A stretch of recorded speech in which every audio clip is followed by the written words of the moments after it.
beloved Boss Mike Cervera.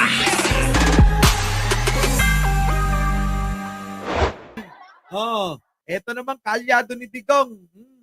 Pasaway din, ayun. Na-cite in contempt. Aldo, meron po akong copy ng affidavit nyo. At ito naman po ay pinaninindigan po ninyo. Tama po? Yes, Your Honor. Okay. Maraming salamat. Dito po sa number 7 ng inyong sinumpang salaysay, sinabi po ninyo dito, when I entered the... Manahimik na kayo ha. Ito na, manahimik na kayo. Baka kung saan tayo mapuntang usapan ha. Ito na, pakinggan nyo na si Geraldo. Ano ba tawag dyan? Ano ba to si Kernel na to? Puro ano to eh. Puro tanggi sa pagsagot. end room, I saw two lawyers of Colonel Garma standing inside the room. One of the lawyers approached me and then asked me what we were going to talk about. And I said that I do not know. Number 8, after a while, Congressman Dan Fernandez entered the room and he asked me to sit beside him on the right side. Then Congressman Abante entered the room and sat on the far end chair on my right. One of the lawyers of Colonel Garma stood at my back. Your Honor, I would stand by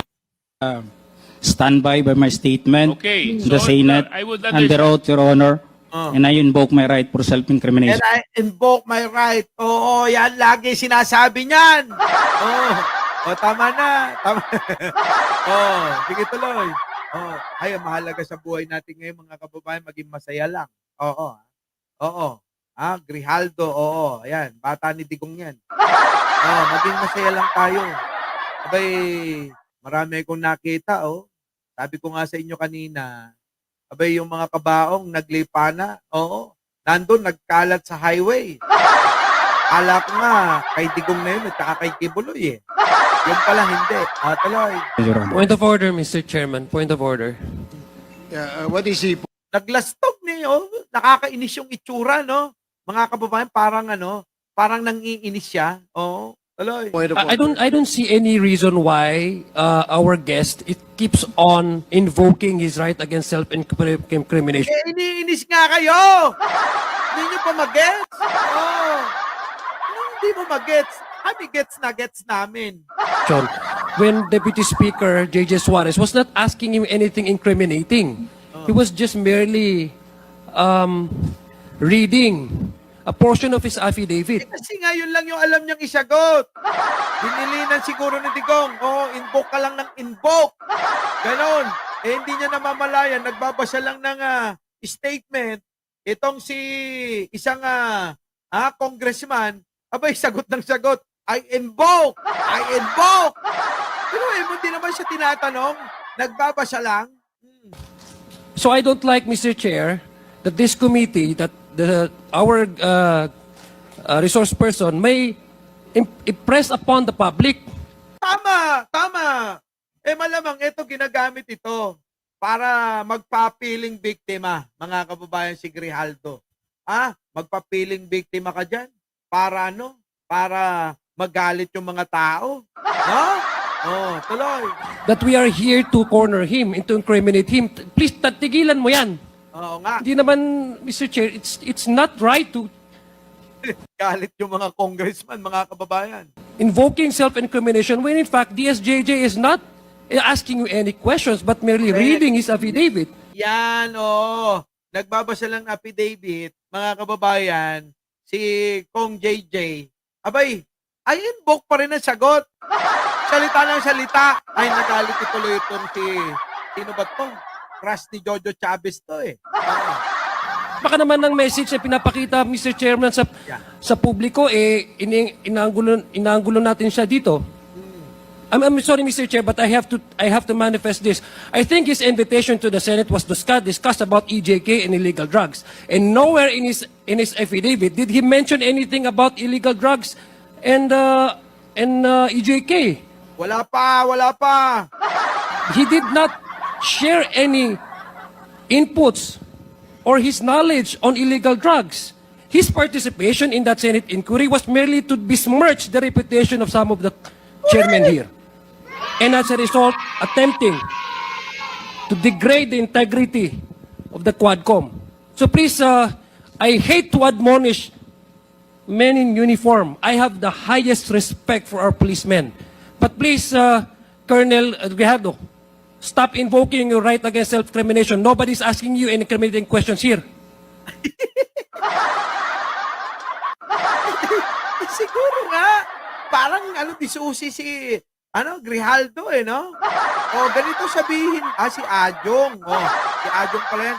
Sabihin mo ganito I invoke my right, ganyan-ganyan. Yan lang ang sabihin mo, paulit-ulit. Wala ka lang ibang sasabihin. Ganon, di ba? Tuloy. If I confirm the testimony of Colonel Garma about DDS in 1999, since I was not a member of the PNP at that time and I have no knowledge as to the reward system, Yung itsura nito, mga kababayan, tignan nyo yung itsura, nakakabuisit, Para bang sibangot na hindi mo maintindihan, lakihan natin para kitang-kita, Additionally, I said that the work of policemen are noble that requires great sacrifice even without reward or award. It is our moral obligation and a call of duty to serve our country and our people. If I may continue, Colonel Grijaldo. Sumagot ka na! Wala naman Ito sinagot Wala talaga sa loob. Alam nyo, hindi na nakikinig yan Wala talaga sa loob niya. At sinabi mo, Congressman Dan asked me, Colonel Garma, anong masabi mo sa kanya tungkol kay Barayuga? I politely told him I cannot comment on the case when I respectfully answered him, Sir, mahirap yan. Kasama kami sa nag-iimbestiga at hindi ko alam kung anong kinalaman niya at may investigasyon din kami, baka ma-incriminate ako, sir.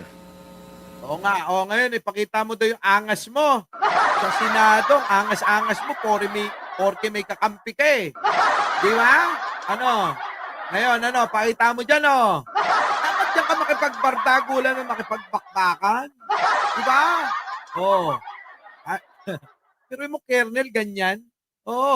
Noong panahon ni Ping Lacson, bawal yung may bigo-bigoting ganyan. Dapat gwapong-gwapo ka. Di ba? Noong panahon ni Ping Lacson, ay naku, kailangan ahit lahat yan. Kung kailangan mong magpulbo ka. Aloy. Tama po ba ito, Colonel Grijaldo? Your Honor, Yes or no lang po, Yes or no lang I will stand by my statement in the Senate under oath, Your Honor, and I would like to invoke my Chair right again. for self-incrimination. Sino ba naman di mabibisit pare-pares na kasagot? Yun at yun ang sagot niya. Your Honor. Again, the Kaya na, ito gusto ko. Ito gusto ko. Game. resource person is out of order, Mr. and Chair. let it be of record that he is continuously disrespecting this committee by refusing to answer appropriately to the questions propounded Hindi nga talaga sasagot yan. Paniwala kayo, hindi sasagot. by the member. Alam mo, Colonel, if I may, DSJJ, binibigyan ka namin ng pagkakataon dito Nung nasa Senado ka, ang tapang-tapang mo Bakit? Yan na! Nung nasa Senado, tapang-tapang yan, palibasa nandiyan si Bato. Isama mo pa si Bongo. Isama mo pa si Robin. At yung ibang kaalyado nito. Diba? Ang tapang yan. Kung makadakdak yan. Tapos nung eto na, mga kababayan, nasa Kongreso, biglang tiklop, mga kababayan DSJJ, binibigyan ka namin ng pagkakataon dito Nung nasa Senado ka, ang tapang-tapang mo eh. Oo nga, parang si Pusit. Nung nasa Senado, ang tapang-tapang, ano? Oh, ngayon nandyan, ano? Wala. Mga takot pala kayo sa congressman namin eh. Bakit dito ay mo magtapang ka rito? Oo Ipakita mo yung the same candor, Oh. the same Ay, yung itsura, mga kababayan, oh. Tignan nyo naman yung itsura, oh. Ano? Titigan kayo, titigan, titigan kayong dalawa, ha. Wait, eto na, magtitigan kayong dalawa. SJJ. Binibigyan ka namin ng pagkakataon dito eh. Nung nasa Senado ka, ang tapang-tapang mo eh. Bakit dito ay mo magtapang ka rito? Ipakita mo yung the same candor, the same tapang na pinakita mo doon. Yung the same na asta. Ngayon, kita nyo yung itsura eh. Tingnan nyo yung itsura, mga kababayan, nakikipagtitigan pa ng masama, kay Ace Barbers, Nako, Ace, tinititigan ka ng masama, Nako, Pang na pinakita mo doon. Oo nga. Di ba? Bakit hindi mo gawin yan dito ngayon? Bakit di mo gawin ngayon dyan? Sa Senado, yabang-yabang mo, sabi ni Ace Venezuela. Di ba? Nagtatago ka sa likod ng right against self-incrimination eh. Oo nga, naglagi ka nagtatago dyan. Di ba? Tinatanong sa'yo, relevant question. Oo nga. Matapang ka lang doon sa Senado kasi may kakampi ka. Ayan na nga! Oo! Nandun ba naman si Bato? Siyempre, matapang yan. Kakampi ko si Bato. Kakampi ko si Bongo. Kakampi ko si Binoy. Di ba? Kaya yan. Kita nyo? Pagdating dyan sa dito talaga totoong laban eh. Hindi nyo ba napansin? Mas maraming nanonood sa Quadcom kaysa doon sa hearing sa Senado. Bakit kanyo? Doon kasi bias, mga kababayan eh. Bias doon. Dito sa Kongreso, nakto, mga kababayan. Sigurado rito talaga. Oo, derechahan. Dito ka magpakita ng tapang mo. Oo nga. Hindi yung nandoon ka lang. Oo nga, diyan ka magpakita. Gusto mo tawagin mo pa si Bato. Si Bato, takot yan eh. Takot si Bato dyan. Ilang beses nang pinatawag si Bato dyan sa Quadcom, hindi dumadalo. Ano ngayon yan? Tapos tatawagin mo si Bato. Sabi mo, Bato, rescue. Hindi ko na kaya to. Napipressure ako. Kaso wala talaga. Matigas hanggang sa ikulong na ito. Sa presinto. Alam mo, ang mahirap kasi sa'yo, gusto lang nating malaman ang katotohanan sa likod nito. Ang dami mo ng ginawa eh. Dinamay mo pa yung mga kasama na, hindi dahil sa kasama namin sila, kundi hindi tama ang nangyari at ginawa mo. Correct! Dinamay mo yung gwapong katulad ko. Si Dan Fernandez. Di ba? Late ka na, Jojo Chavez. Wala na. Tapos na yung crush mo. Dinamay mo pa si Abante. Hindi nga umaatras yan eh.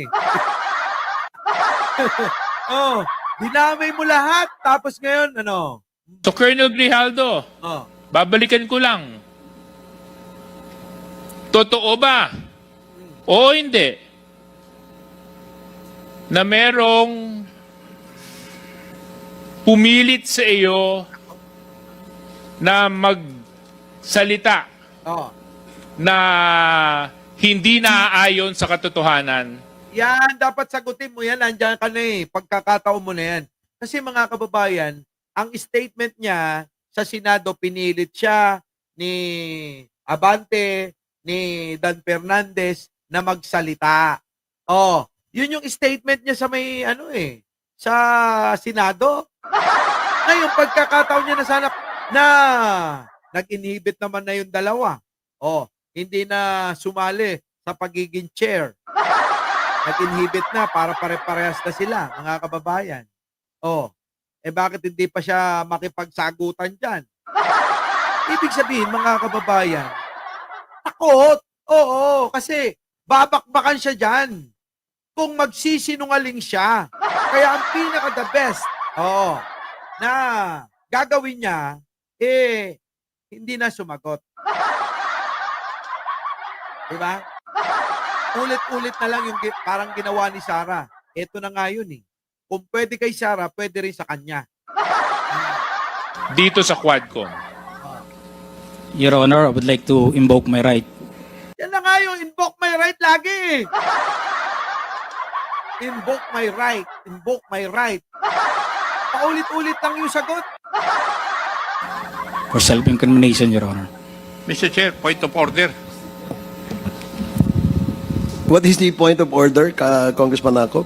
Ano nyo na yan? Contempt nyo na. Pakulong nyo. Dapat nga sa city jail yan. Diba?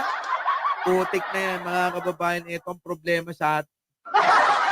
Dapat sa mga ganyang tao, mga kababayan, kinukulong ng, ng matagal. Diba? Kasi mga kababayan, nagtatakipan sila eh. Ayaw nilang umamin sa totoong nangyari. Bakit? Maraming nadadamay eh. Lalong-lalo na dyan, ang punteriya dyan, mga kababayan, at ang dulo niyan, si Digong. Si Digong ang dulo niyan. Diba? Pero nyo, 2 oras na tayo. Baka naman mabinat ako. Kaya magpapaalam na ako, mga kababayan, hanggang dito na lang. 2 oras na tayo eh. Baka sobra na ako at mabinat ako. Muli. Panoorin nyo yung mga upload Sa mga hindi pa nagla-like, nag-share, at nagsasubscribe sa inyo, mga kababayan ko. Ako po, ang inyong lingkod. Mike Cervera po, laging nagpapaalalang. Mahalin natin ang ating kapwa. Pagdasal po natin lagi ang ating bansa. Magandang umaga, magandang hapon, at magandang gabi sa mandako ng mundo. Naroon kayo. Siyempre, magandang buhay na rin para sa ating lahat. Our beloved, Boss Mike,